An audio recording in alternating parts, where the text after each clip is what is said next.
Una de las cosas más icónicas de One Piece y que muchos de los personajes importantes de la serie tienen en común es el tener un pasado o infancia bastante triste, bastante traumantes, pero sobre todo bastante interesantes. A pesar de que ya estamos en la recta final de la serie, aún tenemos pendientes muchos pasados, algunos quizá bastante más importantes que otros, pero todos y cada uno de ellos tienen el potencial para ser pasados muy interesantes. Y así como yo, seguramente mucha parte del fandom tiene muchísimas ganas de que se nos cuente más sobre ellos. Ciertamente hay muchos pasados que quizá nunca veamos directamente en la serie, pues ya a estas alturas de la historia algunos personajes probablemente ya no encajen tanto ni tienen mucho chance de que vuelvan a tener algo de importancia en la serie. Pero por otro lado, la mayoría de los que hablaremos aquí sí que tiene pinta a que nos cuenten un poco más de sus pasados, al supuestamente ser personajes con bastante importancia para los futuros arcos que se vienen. Así que nada, como siempre, acuérdate que si tú agregarías algún pasado que no mencionamos en el video, puedes dejármelo aquí abajo en los comentarios. Y también acuérdate que puedes suscribirte al canal y dejar tu perro like. Y ahora sí ya, empecemos con este desmadre de una buena vez.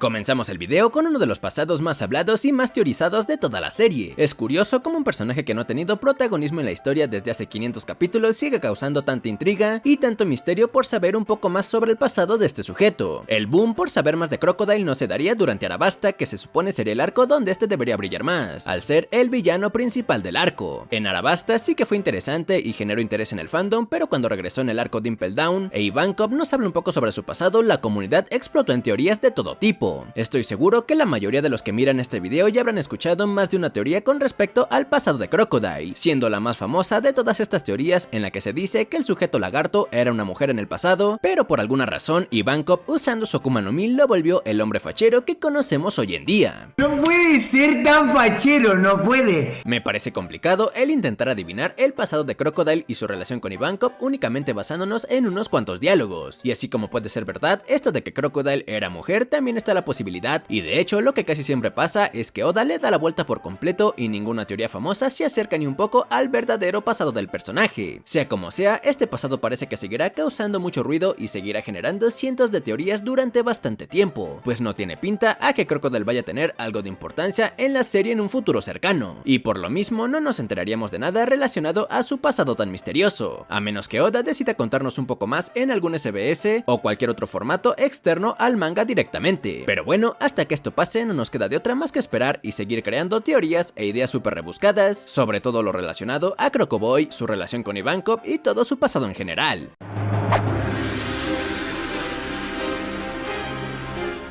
Otro personaje bastante desaparecido últimamente y que todo apunta que tiene un pasado tremendo sería el buen y adorable Kuma. Ya desde que este apareció por primera vez nos dejó intrigados al hacernos entender que de alguna manera estaba relacionado con Dragon, a pesar de trabajar bajo las órdenes de la marina y ser supuestamente el Shichibukai más leal y obediente al gobierno entre todos los miembros. Hay muchas dudas alrededor de todo el pasado de Kuma, empezando por cuál es su relación con Bonnie, la cual parece ser bastante cercana para que la pelirrosa se ponga a llorar cada vez que ve en lo que lo convirtió el gobierno mundial. También me parece interesante el saber por qué este, a pesar de que era un rey en el pasado y un pirata bastante famoso, decidió unirse al ejército revolucionario hasta convertirse en uno de los oficiales más importantes de esta organización. Y claro, por último, pero no menos importante, sería por qué decidió unirse a los Chichibukais e incluso entregar su vida al volverse un arma que está 100% a las órdenes del gobierno mundial. Al igual que con cualquier tema de la serie, hay mil intentos de explicar por qué las decisiones de Kuma y teorías relacionadas a todo el pasado de este.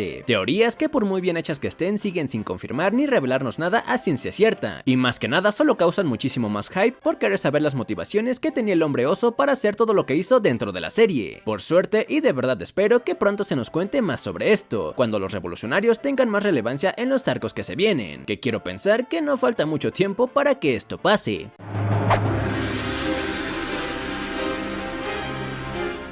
Más de 1000 capítulos esperando que nos den un poco de contexto de este desgraciado. Shanks desde el inicio de la serie se convirtió en uno de los personajes más queridos por una gran parte de los fanáticos de la serie, y tristemente también se convirtió en uno de los personajes que menos apariciones ha tenido en toda la historia. Maldita sea. Es una locura lo mucho que el fandom hemos estado esperando para que se nos cuente un poco más de la historia de Shanks, y cómo se convirtió en uno de los piratas más tops del mundo de One Piece. Es verdad que durante el flashback de Oden lo pudimos ver un poco siendo aprendiz de la tripulación de Roger, pasando buenos ratos con su pana Buggy, y de ahí nos podemos dar una idea de dónde viene su actitud tan agradable, muy parecida a la de su antiguo capitán, y de dónde aprendió muchas de las cosas que lo hizo llegar a estar tan roto como lo está actualmente. Aún así, sabiendo estos pequeños detalles, la comunidad aún tiene muchísimas dudas respecto al pasado del Yonkou, como el saber de dónde viene, por qué desde chamaquito ya estaba en la piratería, si tiene familia o cómo se separó de esta, cómo fue su aventura después de la muerte de su capitán, si está relacionado con algún personaje importante de la serie como tanto se ha teorizado, y bueno, podemos seguir y seguir con todo lo que nos podríamos preguntar del Colorado. Al estar Wano tan cerca de terminar, podríamos pensar que quizá el manga empiece a centrarse un poco más en este Yonkou antes de que nuestros protas se enfrenten a los piratas de Barba Negra, o quizá aún falte bastante para poder ver brillar a este sujeto en la serie, y por eso mismo piensan lanzar esta película de Shanks para que mínimo tengamos un poco más de contexto de un personaje que le hemos pedido muchas veces a Oda que nos cuente más sobre él, y deje de meternos misterios cada vez que este aparece, pues curiosamente cada que este sujeto hace acto de presencia, en lugar de quitarnos dudas de encima, nos mete un misterio más, que nos deja completamente locos y cada vez más impacientes por conocer un pasado tan interesante.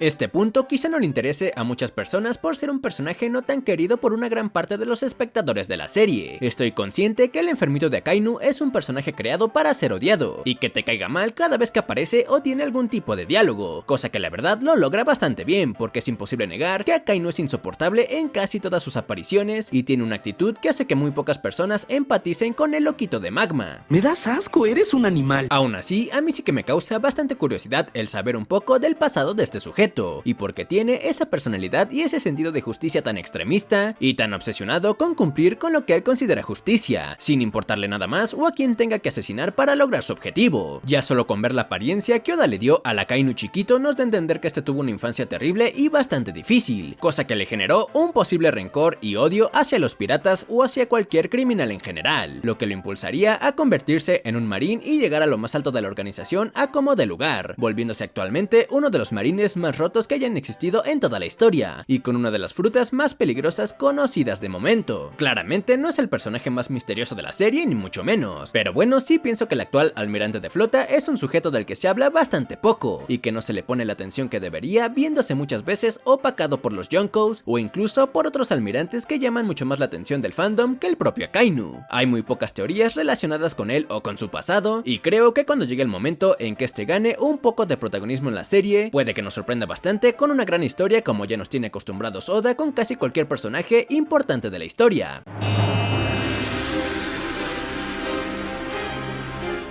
El poderoso Yonkou verde sí o sí tenía que hacer acto de presencia en este video, y más ahora que estamos en Wano y cada 2 minutos salen nuevas teorías intentando adivinar quién es el padre, el tío, el perro o cualquier cosa que relacione al cabeza de musgo con el país de los samuráis. Hace bastante poco Oda nos retroleó presentando a Ushimaru, un viejo samurái que ayudó a Yamato en su infancia y era calcado a Zoro. En ese momento todos dimos por hecho que este sujeto era el padre de Zoro, incluso personajes dentro de la serie recalcaban que estos dos eran idénticos, pero no, mi rey, Oda amaneció re loco ese día y a pesar de que estos dos son iguales, el propio autor asegura que estos dos no son padre e hijo. No me lo creo, no me lo creo. Está claro que el parentesco de estos dos no es coincidencia, y más cuando se nos ha recalcado en más de una ocasión esta similitud. Sin embargo, Oda no ha querido revelar nada todavía, y solo nos causa mucha más intriga el pensar que si este sujeto que es igual a él no es su padre, ¿qué tipo de relación tiene con el espadachín? Puede ser que de todos los personajes del video, este es el más próximo a que se nos revele su pasado, y qué tipo de conexión tiene con el país de Wano que tanto se ha estado teorizando durante años en la comunidad de One Piece. Hasta la propia Kuina, que lleva tiesa desde el comienzo de la serie, ya sabemos que tenía familia en Wano, y de Zoro, al ser uno de los protagonistas de la serie, no se nos ha contado nada de uno de los temas más hablados del personaje. Quiero pensar que Oda se está guardando los pasados y revelaciones para cuando terminen las peleas, cosa que ya falta bastante poco, pues justo en el capítulo de la semana pasada vimos que ya cayó derrotado Queen y King supuestamente también ha sido vencido, por lo que espero de verdad que Oda no nos haga esperar otros 100 capítulos del arco para saber más de nuestro querido Yonkou verde, que sí que se ha lucido durante todo el arco, y que mejor que cerrar su participación en Wano que con una buena revelación de su pasado y poner fin de una vez a la enorme cantidad de teorías relacionadas con todo este tema.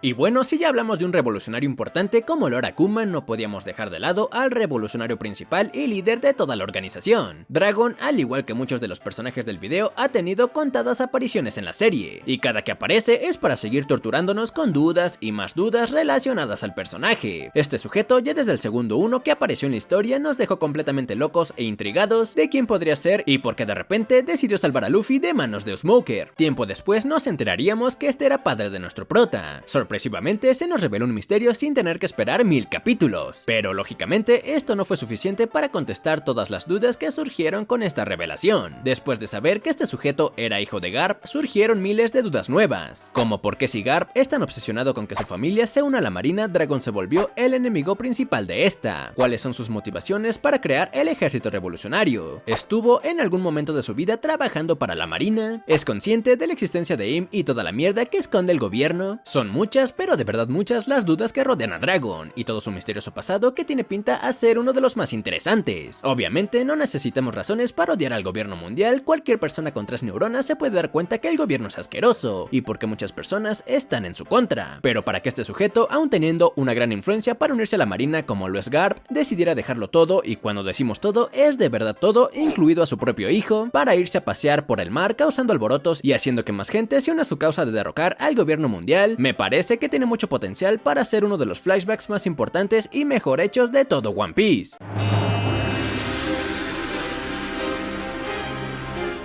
Una de las cosas que más esperaba al entrar al arco de Wano sería conocer un poco más sobre Kaido y cómo llegó a convertirse en la criatura más poderosa de todo el mundo. Bueno, pues ya pasaron más de 100 capítulos del manga desde que inició el arco y aún no se nos ha mostrado casi nada relacionado a la juventud de este y su trayectoria como pirata hasta convertirse en uno de los 4 emperadores. Desde que se nos dijo que Loquito este con problemas de alcohol era parte de la legendaria tripulación de los Rocks, ya nos esperábamos que en el pasado de Kaido se nos contara un poco más sobre esta tripulación. De igual manera, Big Mom nos llenó de hype cuando antes de empezar el arco le dice a Kaido que le debe un favor del pasado. Todo esto nos hacía pensar que veríamos un flashback épico de Kaido con Big Mom y los Rocks. Y pues de momento no. El misterio del favor de Big Mom a Kaido ya se reveló, pero jamás vimos ni un pedazo de flashback o algo parecido. Y claro, no vimos absolutamente nada relacionado a los Rocks o a Kaido joven. Me siento estafado. Uno podría pensar que como los Tobiropo y las calamidades ya cayeron derrotadas, ahora toda la historia se enfocaría en Kaido, y por fin veremos el tan esperado pasado del borracho.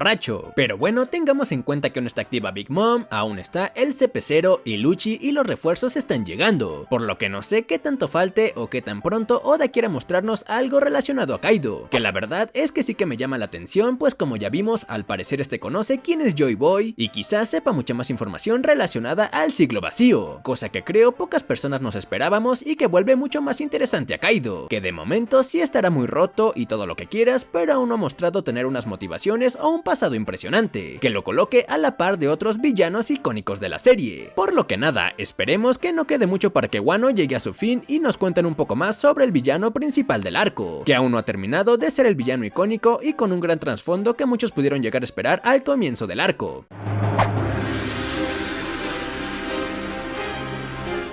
Finalmente, para terminar con los pasados del video, tendríamos a nuestro amado Gordo Traidor. Creo que todos estamos conscientes que Kurohige tiene todas las papeletas para convertirse en el mejor villano de todo One Piece, superando incluso a personajes como el buen Doflamingo. Obviamente todo depende de cómo lo maneje Oda en el futuro, y claro, en el que le dé un gran pasado que esté a la altura de lo que el personaje ha hecho hasta la fecha y a la altura de un gran villano para esta historia. Al igual que anteriormente mencionamos con Akainu, la imagen que nos mostraron de Kurohige niño nos deja claro que tuvo una infancia bastante difícil, y seguro está muy relacionada a lo que nos dijeron en el flashback de Oden sobre que este sujeto no duerme. Su historia como pirata dentro de la tripulación de Shirohige quizá no sea la más interesante, pues todo ese tiempo estuvo fingiendo ser alguien que no era para facilitar su meta de encontrar la Yami Yami, siendo muy pocos los momentos que me gustaría ver, como por ejemplo su encuentro con Shanks y cómo logró hacerle su cicatriz en el ojo. Por otro lado, su niñez sí que me llama mucho la atención, pues como ya dije al principio, una de las cosas que más necesita el personaje es tener unas motivaciones a la altura altura de los más grandes villanos que hemos conocido hasta la fecha. Oda lleva mucho tiempo trabajando y preparando a este personaje como uno de los enemigos finales de la serie, por lo que no creo para nada que nos decepcione con algún pasado genérico o que nos muestre algún pasado que termine decepcionando. No quiero extenderme demasiado hablando sobre suposiciones o teorías en las que se intenta adivinar su infancia o supuestas conexiones que este tiene con personajes top de la serie, pero sí que es evidente que tengo muchísima fe en lo que Oda hará con este desgraciado, sorprendiendo a todos y claro, siendo completamente lo contrario a todas las teorías que hemos oído relacionados a la infancia de Barba Negra.